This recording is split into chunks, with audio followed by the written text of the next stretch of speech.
If your YouTube channel is getting less than 1,000 views, it's probably not because your content is bad. It's because your channel and strategy aren't fully optimized just yet. So in this video, I'll show you 7 things you can fix so your videos actually get a fair shot. My name is Craig Pruitt, and here at Think Media, we help thousands of creators every single year grow on YouTube. And the first fix we almost always start with has nothing to do with views at all, and that is to optimize your YouTube account. Before you start worrying about views too much, you've got to make sure that your YouTube account itself is properly optimized and even trusted in the first place. And this first starts with verifying your account with a phone number and making sure that you have advanced features enabled. So you dive into your YouTube studio, you go down to your settings, click channel, and then look at your feature eligibility. Most people at the beginning only have standard features enabled, and you need to make sure that intermediate and advanced features are both enabled and are checkmarked green over here on the right. Intermediate features allow you to do custom thumbnails, start live streaming, and upload videos longer than 15 minutes. And all you gotta do here is verify your account with a phone number. This takes about 2 seconds and just ensures that you're actually a real person and not a spam account. So if you have not done this yet, you've gotta do this first thing.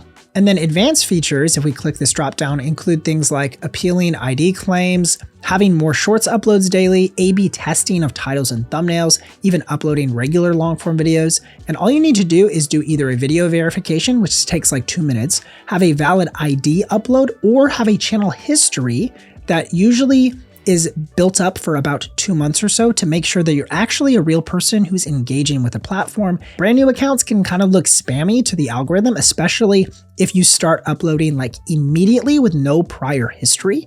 So if your channel is brand new, spend time watching other videos in your specific niche that like you make similar content to. Watch those kinds of videos. Also start liking and commenting on content that's similar to what you produce. This helps establish that your channel is legit. And finally, it's really important to make sure that your channel profile actually looks legit. So this starts with having a nice clear profile photo and getting rid of those generic little icons. I see this all the time in our comments, by the way. I see you guys are like, my channel's not growing, I'm so frustrated. But then I look at your profile and you have like 1 upload ever, and you still have like the generic like T, your name's like Tristan, and it gave you like a green T as the profile icon, and you haven't updated your photo. So do this first and foremost, then grab a clean banner too. So have that header banner image that you can upload for your channel. That makes your channel look way more legitimate. And be sure to add a simple channel description in your description box that explains who your content is for. And if you need help setting up a brand new channel and you feel like you don't have a good grasp on all these pieces, I actually have a full step-by-step walkthrough of how to create a brand new channel on YouTube that I'll link down in the description below. Now, the next thing you'll want to do right away to get your view counts up is to re-optimize your titles and thumbnails in your content library. This is because people are not clicking on your video to begin with. That's what contributes to those low view counts. And this is not necessarily an issue with your content. Your content might actually be really good. This is more of an issue with your video packaging or the marketing of that video with a good title and thumbnail. This contributes to click-through rate. You maybe have heard about this on YouTube. It's also abbreviated as CTR. And this is the percentage of people who see your video's title and thumbnail somewhere in the YouTube interface, and they make a decision. Do I click on this video or do I not click? And ideally, you want videos with a click-through rate of at least like 3, 4, 5% click-through rate. And if you can get a video with like a 10% click-through rate or higher, that video will absolutely skyrocket because there is that verifiable interest. I'll show you a little example of a video we repackaged here at Think Media. This is Camera Lenses Explained, what every beginner needs to know. And at the beginning of this video's life, for the first over 100 days, it only did about 18,000 views. But then right around 120 days, we re-optimized this video with a brand new thumbnail. We didn't even change the title. We just tried a new thumbnail concept that was a little more visual and just kind of sort of explained a problem. Like a lot of viewers don't know, like what does a wide angle lens do versus a telephoto? So we sort of explain that in a simple image like this. And with that one change, took this video from 20,000 views to nearly 500,000 views just by changing the thumbnail. I also did this with my personal channel a few months ago to experiment to see what would happen. And I changed a bunch of titles and thumbnails, and you can see right here on screen, look at these massive increase in not only views, but also subscribers and even monetization in a window of literally not doing anything. I didn't post any new content, but I'm getting a ton of new views because I re-optimized my content catalog. So a key takeaway here is if you have low click-through rates, don't just assume this video is a flop and nobody's ever gonna watch this video. You can actually do stuff to squeeze all of the available juice out of that video by re-optimizing the title and the thumbnail. Now, after you do some re-optimization to your channel and your content, the next step is to actually choose better videos at the start that have verifiable demand and interest by researching outlier videos. And the way that I do this most often here at Think Media is with a tool called vidIQ that you can actually get started for as cheap as $1. We'll link it down in the description below. They've been a partner of this channel for such a long time, but I want to show you how I do this here in real time. So right here, I've opened up vidIQ, and this is the software that I use to plan and research a bunch of video ideas. But right over here on this left side is a little tool called Outliers. And what an outlier is a video that performs actually significantly better than a channel's average views would be for that particular channel. So by studying these patterns can actually completely change the results that you're getting on your videos because you're verifying what kind of demand there is currently in whatever niche you compete in. So right away on this Outliers tab, there's already a bunch of different ideas that I could look at. See, this person, Jack Cole right here, has a 41x outlier on this video. Over here, Katie Steckley did 50 times outlier. So this outlier score means this video performed 50 times better than her channel's average. It's currently still doing 1.8 views per hour, even though this was posted over a year ago. It has done 600,000 views in a year, which is incredible, which tells me that there's high demand for this concept of like best free video editing software for YouTubers. And notice here, she's getting hyper specific. Not only is it just like best editing software, it's best free editing software for people who are budget minded, you don't want to spend money. And it's also targeting YouTubers, not like video production professionals or students. It's targeting people who compete in the YouTube arena. What's the best free video editing software to start with? And Katie absolutely nailed this video, did over 600,000 views, and it's still even getting views a year later. There's a ton of filters you can add to these search results to make sure you're targeting your exact niche that you're trying to find inspiration for. But a big takeaway here is if you want to compete and actually succeed with your content, you've got to have really good research. So you're verifying the demand of your idea. You don't just like come up with ideas and go, hey, this might be a good idea. And then you spend all this time and energy making the video and then it does like 7 views.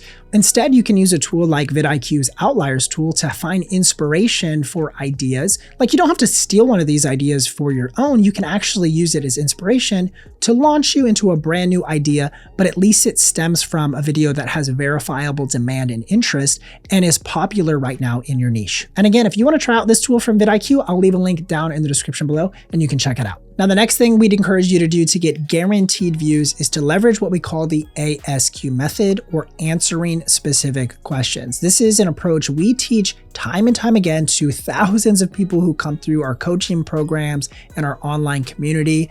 And instead of trying to go viral or chase millions and millions of views, a shift towards search-based content is a proven format time and time again. You got to remember, YouTube is the #2 search engine in the entire world, only second to Google, and Google owns YouTube. So people are searching for specific answers to specific questions they have on a daily basis. And if you're able to come up with a great video concept that answers an exact question somebody is searching for, you can guarantee yourself views for weeks, months, or even years to come. Now, with this method, sometimes it can feel like a bunch of topics or questions have already been answered in your niche, but there are smart ways that you can still stand out even if questions have been answered before. For example, you could use like a year sort of framing.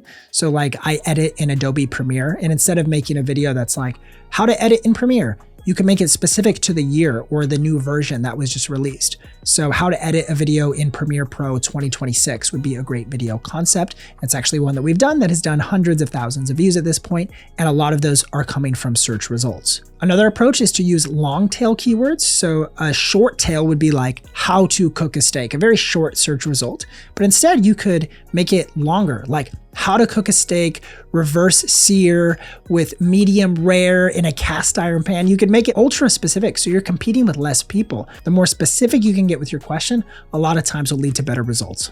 This is actually my personal favorite way to make content. It's by targeting these search-based questions because this content is evergreen. It will get views for 10 plus years. We have videos on our channel that we made 10 years ago that are still getting views because they answer very specific questions. Yeah, they didn't go viral and do 300,000 views the first day, but you give it time, and over time, people are searching for those questions, every single day, every single week. And before you know it, you'll have a video with 300, 500,000 views, and most of that has come from search traffic. Now, our next tip is to look for inspiration outside of your niche. And one mistake we see a lot of creators make is staying too isolated inside of their own niche. They only watch channels that look exactly like theirs. And over time, everything just kind of starts to feel the same or sound the same, which can actually contribute to lower view counts because competition just kind of feels like everybody's doing the same thing and nobody is standing out. Some of the best ideas, though, don't actually come from your niche at all. They come from other industries or formats or types of content that you haven't even considered producing yet. Personally, for myself, I like to pull inspiration from cooking and food channels, as well as game shows or like competition formats. My wife and I are huge fans of Survivor, as well as we're just got into Big Brother recently. Drop a comment if you're below. You BB fans, who are the Big Brother fans? I don't know. We're also watching Beast Games right now. So anyways, all of these different shows, I'm pulling inspiration and ideas from because they're so well produced. And then finally, I love watching podcasts and interviews and documentaries and seeing like real life conversations unfold and figure out how can I kind of pull inspiration from these different podcasting and interview formats and incorporate those to my own content. So when you study content outside of your own niche, you really can pull a lot of inspiration from that you can apply to your own videos. Now, our next idea is pretty similar. It's to explore a new video format. So sometimes the problem isn't your ideas, it's actually the format that you're trying to deliver them in. And a lot of creators default to the same exact setup every single time. You're sitting in one chair talking to a camera, or you're explaining information in the same way. And while it can work, it's not the only way to deliver content, and it's not the best fit for everyone's viewing behavior. There are endless formats that you can actually experiment with. Yeah, there's talking head style videos like I'm doing right now, but there's also podcast style conversational formats. There's vlogs, which can be like day in the life sorts of videos. You can also do reaction content or breakdown videos where you respond to a different viral piece of content. Or you can do sort of like screen recordings and walkthroughs or faceless sort of voiceovers. There are endless formats that you can try to experiment with on this platform, and you don't have to be locked in to one format every single time. So if your first handful of videos were all kind of the same format, you could consider trying a different format for your next batch of content to see if that improves view counts, but also you might even just discover a new format that you love to do, and you can start polishing that format over the coming months. And our seventh tip is to not be scared to re-upload videos that didn't perform well the first time around. And sometimes a video doesn't fail because even the content's bad. It's just your channel may have been so new or the algorithm just didn't know who to send that video to. Especially on smaller channels, good videos can slip through the cracks if the timing is off for whatever reason, or even if your packaging wasn't very clear like we talked about at the beginning of this video.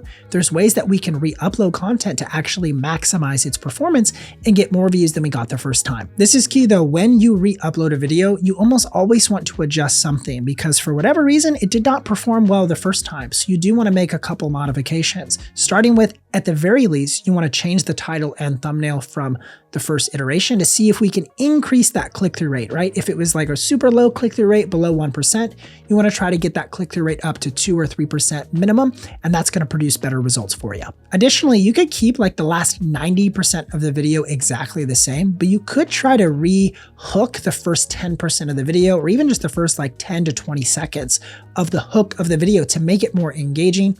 Edit it a little snappier, a little better, and make sure you get right into the content at the front of the video. Don't have a super long introduction. If your intro is like a minute or more, you've really got to consolidate that to get to the core idea of your video much sooner. So these are the kinds of things you could do to a video to re-optimize it for a re-upload. Typically, you don't want to do the exact same thing, but you can keep it pretty similar because you already did all of that work. But with some better packaging, you might be able to squeeze out some more life out of that video. Now, if you're really looking to crush it this year on YouTube, we highly encourage you to check out our online course, Video Ranking Academy. We have thousands of students go through our program every single year. And if you want to be a part of our community, just visit thinkvra.com. I've also linked it on screen right here on this end card, or you could watch the next video from us that'll help you with your YouTube strategy. We'll see you over there.